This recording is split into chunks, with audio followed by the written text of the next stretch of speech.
आगे का लिखा कभी नहीं मिटता। एक गांव में एक बहुत ही ज्ञानी पंडित रहता था। एक दिन वह पंडित अपने बचपन के मित्र से मिलने के लिए दूसरे गांव जा रहा था। उसका मित्र बचपन से ही गूंगा और एक पैर से अपाहिज था। उसके मित्र का गांव काफी दूर था और रास्ते में कई छोटे छोटे गांव पड़ते थे। पंडित अपनी धुन में चल रहा था। तभी रास्ते में पंडित को एक हट्टा कट्टा आदमी मिला और वह भी उसके साथ साथ चलने लगा। पंडित ने मन में सोचा, चलो अच्छा हुआ, साथ साथ चलने से सफ़र आराम से कट जाएगा। पंडित ने उस आदमी से उसका नाम पूछा तो उस आदमी ने अपना नाम महाकाल बताया। पंडित को उसका नाम सुनकर अजीब सा लगा। अब दोनों धीरे धीरे साथ साथ में चल ही रहे थे। तभी रास्ते में एक गांव आया तो महाकाल ने पंडित से कहा, तुम आगे चलो, मुझे इस गांव में एक आदमी से मिलकर आना है, मैं तुमसे आगे मिलता हूँ। पंडित ने कहा ठीक है और वह आगे की ओर चल दिया। तभी गांव में खबर फैली कि एक व्यक्ति को भैंस ने मार दिया है। तभी थोड़ी देर में महाकाल वापस पंडित के पास आ गया। फिर चलते चलते दोनों एक दूसरे गांव के बाहर पहुँचे। वहाँ पर एक छोटा सा मंदिर बना हुआ था और रुकने की व्यवस्था भी अच्छी थी। पंडित के मित्र का गांव भी वहाँ से अभी काफ़ी दूर था और शाम होने वाली थी। तो पंडित ने महाकाल से कहा, शाम होने वाली है, पूरा दिन हो गया चलते चलते, थकान भी हो गई है और भूख भी लग रही है। हम यहीं पर भोजन करके आराम कर लेते हैं और कल सुबह आराम से आगे का सफ़र करेंगे। महाकाल ने कहा ठीक है, मुझे इस बात में एक आदमी से कुछ ज़रूरी बात करनी है। तुम खाना खाकर आराम करो, मैं बाद में आकर खा लूँगा। ऐसा कहकर वह वहाँ से चला गया। लेकिन उसके जाते ही कुछ देर बाद उस गांव में धुआं उठता हुआ दिखाई दिया और थोड़ी ही देर में पूरे गांव में आग लग गई। अब पंडित ने मन में सोचा कि ये महाकाल जहाँ भी जाता है वहाँ किसी न किसी तरह का नुकसान जरूर होता है, कुछ तो गड़बड़ है। लेकिन पंडित ने रात में महाकाल से इसके बारे में कुछ नहीं कहा। सुबह दोनों ने फिर सफ़र की शुरुआत की।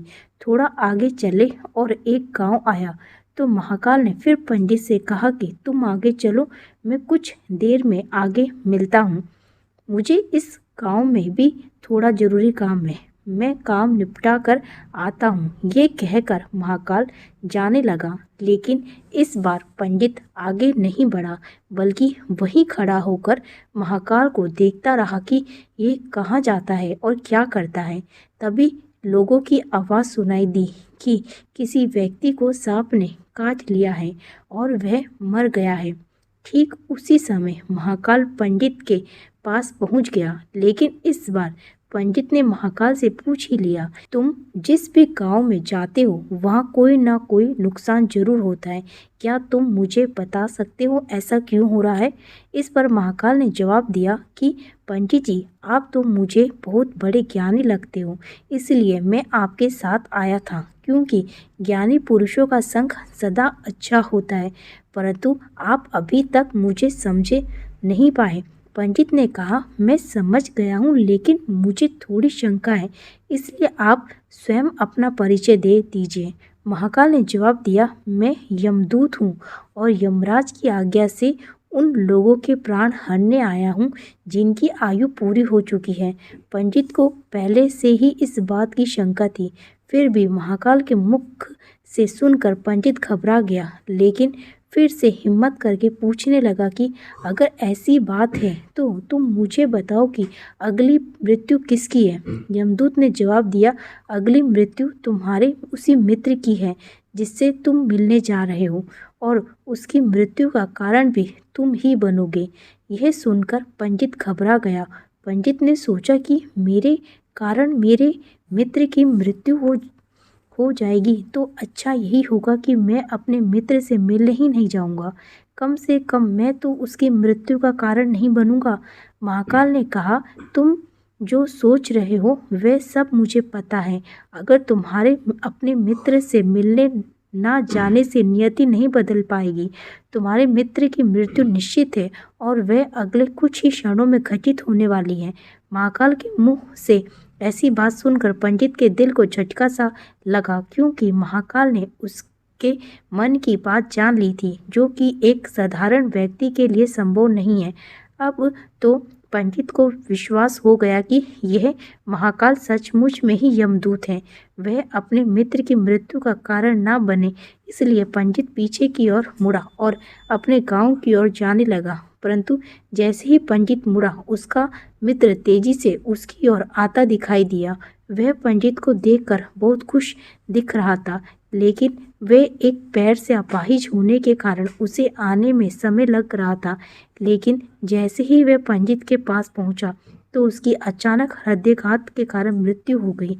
पंडित आश्चर्यचकित होकर महाकाल की तरफ देखने लगा। पंडित महाकाल से पूछना चाह रहा था कि आखिर क्या हुआ। महाकाल पंडित के मन की बात समझ गया और बोला, तुम्हारा मित्र पिछले गांव से तुम्हारे पीछे पीछे आ रहा था, लेकिन ये गूंगा और अपाहिज होने की वजह से तुम तक नहीं पहुंच सका।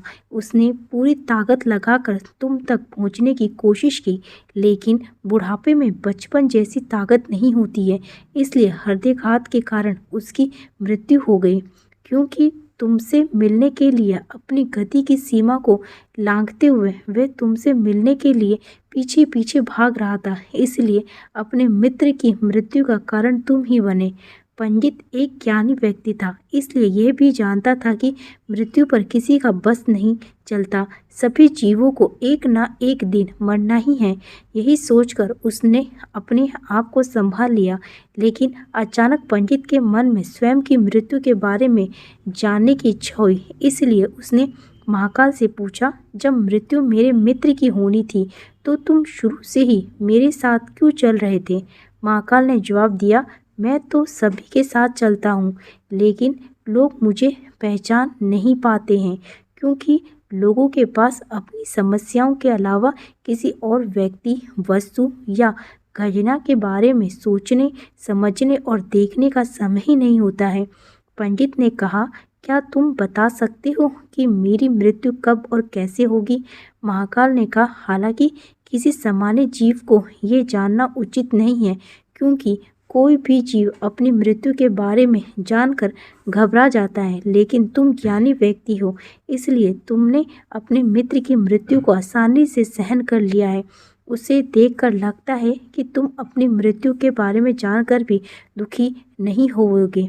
इसलिए मैं तुम्हें बता देता हूँ कि तुम्हारी मृत्यु आज से ठीक 6 महीने बाद आज ही के दिन किसी दूसरे राज्य में फांसी लगने से होगी। और सबसे आश्चर्य की बात यह होगी कि तुम स्वयं खुशी से फांसी को स्वीकार कर लोगे। इतना कहकर महाकाल जाने लगा, क्योंकि महाकाल का पंडित के साथ चलते रहने का अब कोई कारण नहीं था। पंडित भी अपने मित्र का क्रियाक्रम करके अपने गांव चला गया। लेकिन कोई व्यक्ति कितना भी ज्ञानी क्यों ना हो, अपनी मृत्यु की बात सुनकर तो घबरा ही जाता है और मृत्यु से बचने के लिए कुछ ना कुछ करता ही है। तो पंडित ने भी किया। पंडित ज्ञानी था, तो उसकी पहचान उस राज्य के राजा तक थी। उस पंडित ने सोचा कि राजा के पास तो कई ज्ञानी मंत्री हैं, वह मेरी मृत्यु से संबंधित समस्या का कोई ना कोई समाधान निकाल ही लेंगे। पंडित ये सोचते हुए राज दरबार में पहुंच जाता है और उसने वहां जाकर राजा को सारी बात सुनाई। राजा ने ये बात अपने मंत्रियों को बताई और उनसे सलाह मांगी। अंत में सभी ने विचार विमर्श करके कहा कि अगर पंडित की बात सही है तो यह तो निश्चित है कि इसकी मृत्यु 6 महीने के बाद ही होगी, लेकिन मृत्यु तब होगी जब वह दूसरे राज्य में जाएगा। यदि वह दूसरे राज्य में जाएगा ही नहीं तो मृत्यु भी नहीं होगी। मंत्रियों की यह सलाह राजा को भी ठीक लगी। बहुत सोच समझकर राजा ने पंडित के रहने की व्यवस्था अपने महल में करवा दी और राजा के आदेश के बिना उस पंडित से किसी को भी मिलने नहीं दिया जाता था। पंडित भी डर के कारण कहीं पर भी आता जाता नहीं था। अब धीरे धीरे पंडित की मृत्यु का समय पास आने लगा और वह दिन भी आ गया जिस दिन पंडित की मृत्यु होने वाली थी। पंडित अपनी मृत्यु को लेकर बहुत डरा हुआ था, इसलिए उस दिन वह डर के मारे जल्दी ही सो गया ताकि जल्दी से वह रात बीत जाए और अगला दिन आ जाए तो मृत्यु टल सके। लेकिन पंडित को नींद में चलने की बीमारी थी और इस बीमारी के बारे में वह खुद भी नहीं जानता था, इसलिए राजा के किसी वेद को बताने का तो प्रश्न ही नहीं उठता। उसी रात पंडित को नींद में चलने का दौरा पड़ा। वह उठा और महल से निकलकर घोड़ों के अस्तबल में गया। पंडित राजा का खास मेहमान था, इसलिए पहरेदारों ने भी उसे नहीं रोका और ना ही किसी ने पूछताछ की। अस्तबल में पहुंचकर वह सबसे तेज दौड़ने वाले घोड़े पर सवार होकर नींद में ही राज्य की सीमा के बाहर दूसरे राज्य में चला गया। वहां जाकर दूसरे राजा के राज्य महल में पहुंच गया और उस महल के पहरेदारों ने भी उसे नहीं रोका और ना ही कोई पूछताछ की, क्योंकि पहरेदार भी नींद में थे। और वह पंडित सीधा राजा के शयन कक्ष में पहुंच गया। वहां राजा और रानी सो रहे थे।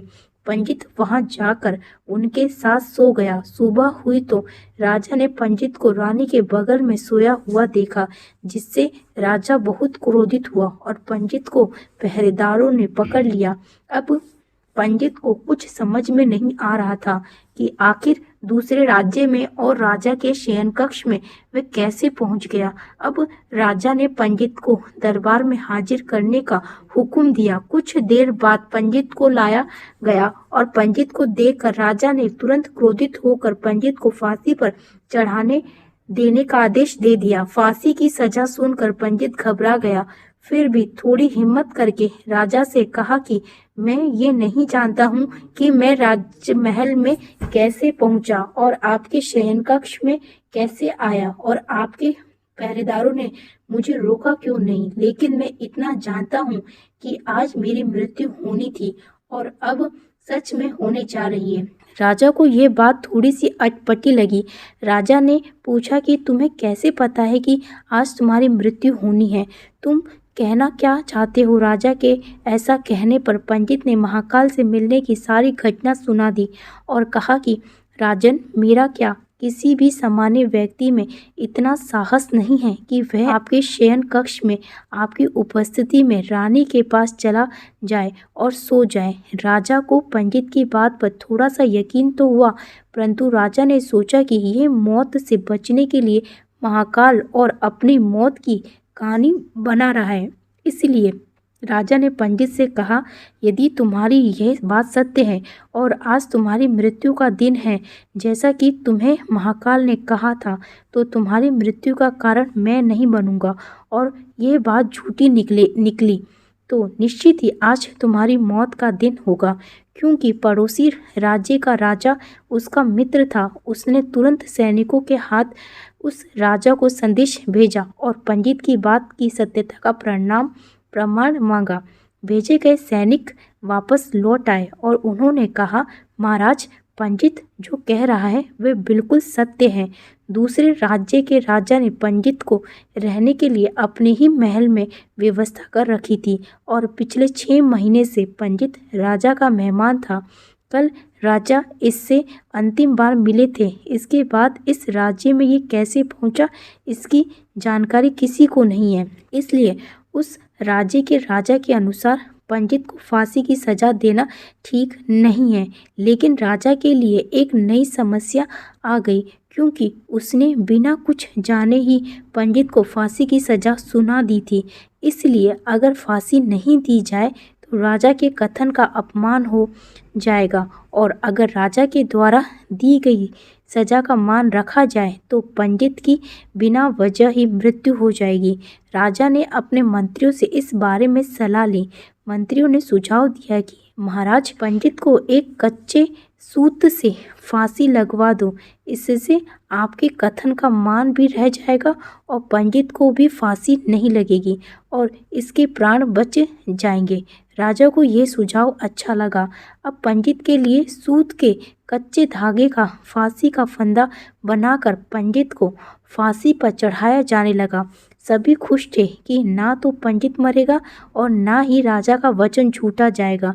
पंडित ने भी सोचा कि सूत के धागे से उसकी मृत्यु नहीं होगी, इसलिए वह खुशी खुशी फांसी पर चढ़ने को तैयार था, जैसा कि महाकाल ने उसे कहा था।